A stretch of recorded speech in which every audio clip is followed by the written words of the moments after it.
Hey guys, and welcome back. Today we're going over the top 3 ways, or at least splitting this up into 3 categories, how to make the most Robux from your game. Now, as developers, all of us want to make the next huge game, the next game that a ton of people are going to have fun on, and the next game that's going to make us quite a bit of money. Because at the end of the day, developing is great, but it's even better when you can make it your job, if that's what you want to do. Anyways, on Roblox, there's a few ways to get paid. We have game passes, developer products, and premium payouts. There's a couple other ones too, like teaming up with a big company. For example, the movie Cars, I think it was, had billboard advertisements in Lumber Tycoon 2 way back in the day. I'm sure Defaultio got some sort of pretty nice bag for that. Anyways, top 3, premium payouts, game passes, and developer products. We'll start with premium payouts because it requires next to no work from you. In fact, a player doesn't even have to buy anything within your game. To boost this up through the roof, you need to incentivize premium players to actually play the game. And the more they stay in, the more you get paid. A great way games are doing this these days is the rewards at the top of your screen. The little present that pops open, say the first 5 minutes, 10 minutes, 30 minutes, and they usually go up to about 3 hours. This keeps a player staying in the game because they wonder what they're gonna get next. They're getting a free gift and you're getting premium payouts. Another thing you can do is add a benefit if you are a premium player. For example, hey, maybe you get 1.2x coins just for having Roblox Premium. Maybe you get this premium only zone.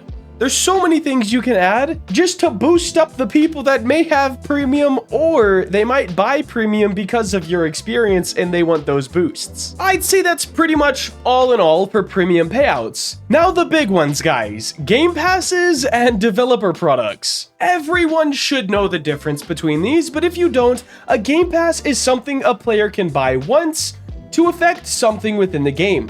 A developer product a player can buy as many times as they have the Robux for, and it usually stacks. Now, when it comes to game passes, you can get as wacky as you want to. It doesn't matter what it is.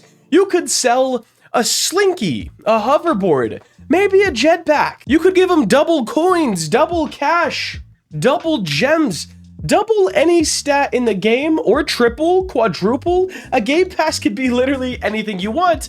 But the main thing you need to do is make sure it's something a player is gonna want and almost need. For example, in simulator games, the #1 thing is how can I be better than my friend at the game?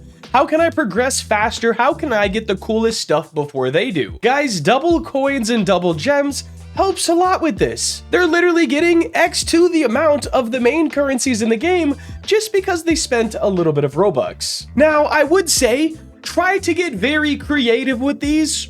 Odds are, if a player has never seen it before, they're either going to hate it and not spend any money on it, or they're going to be like, what is this? It might be worth the 199 Robux. So I guess it's either going to be a big W or a big L. Now, people don't just buy game passes right off the bat. You need to incentivize them. And the #1 way to do this, I have found, is with a starter pack in your game. A starter pack doesn't necessarily mean you're going to be the best player in the server, but it does mean for a very, very cheap price.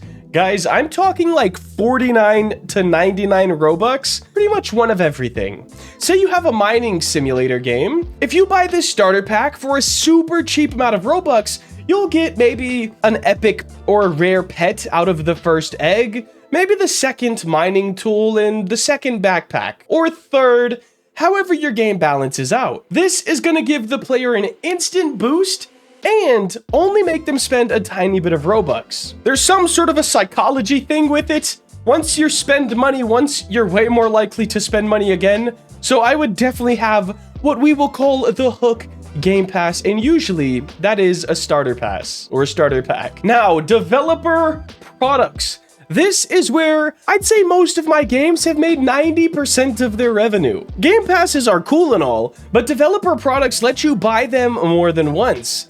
For example, if you take those ideas from earlier, let's say double coins and double gems as the game passes, let's throw them into the trash can. What if we make boosts? So you get double coins for 30 minutes or for an hour and you pay X amount of Robux. This would be significantly cheaper than the Game Pass, but players would be more likely to buy them more than once.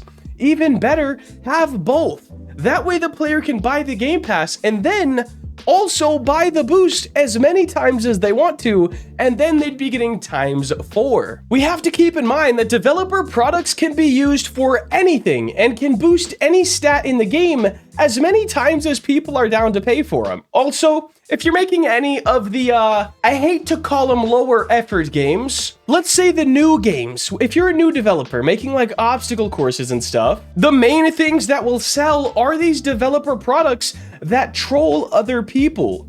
For example, a kill all button for a little bit of Robux, maybe a nuke server. Heck, you could even put an admin panel in that people would have to pay Robux for. The possibilities are endless when it comes to making money on Roblox, and the only thing we have to do is give the players the opportunity to buy something. Now, of course, at the end of the day, if your game is not a good or fun game, well, people are a little less likely to spend money on it. But I do think monetization should be at stage 2 or 3 of game development.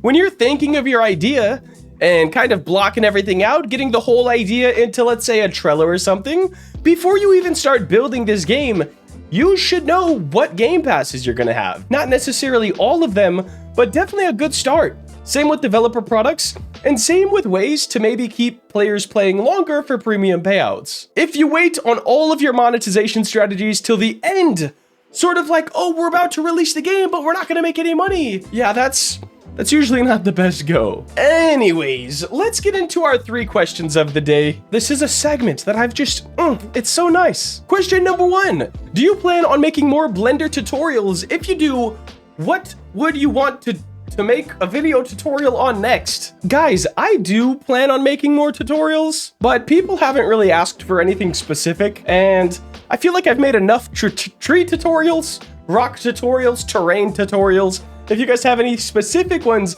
you want to see, leave them in the comments down below, and maybe we'll get some from there. Question number 2, how much do you usually charge for the commissions that you do? It does fluctuate quite a bit because every commission fluctuates.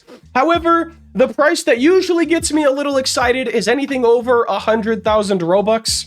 To some people that may seem absolutely outrageous, 100,000 Robux for a map. To some other people, that might seem way too cheap. However, usually when someone offers me 100K, I'm like, yo, I would like to hear more information about this. But I've been paid anywhere from 100 Robux to 1,000,000 Robux. So the price definitely fluctuates quite a bit. Our last question for today, what texture pack are you using to get those textures? I'm guessing this was on the video we uploaded 2-ish days ago, where I made a Pet Simulator X Zone, but realistic was actually a banger video. If you haven't seen it, go check it out. We started the year off sick. Anyways, if you type in material variants in the Roblox toolbox, it will pop up with so many packs, and you just click them once and boom. They're all in your studio, completely free to use, and I'm pretty sure all of them are open sourced. Hence why they're in the toolbox. But guys, that is gonna wrap up today's video. If you did enjoy and want to see more content like this, please make sure to like, comment, and subscribe. Have a great day. Later.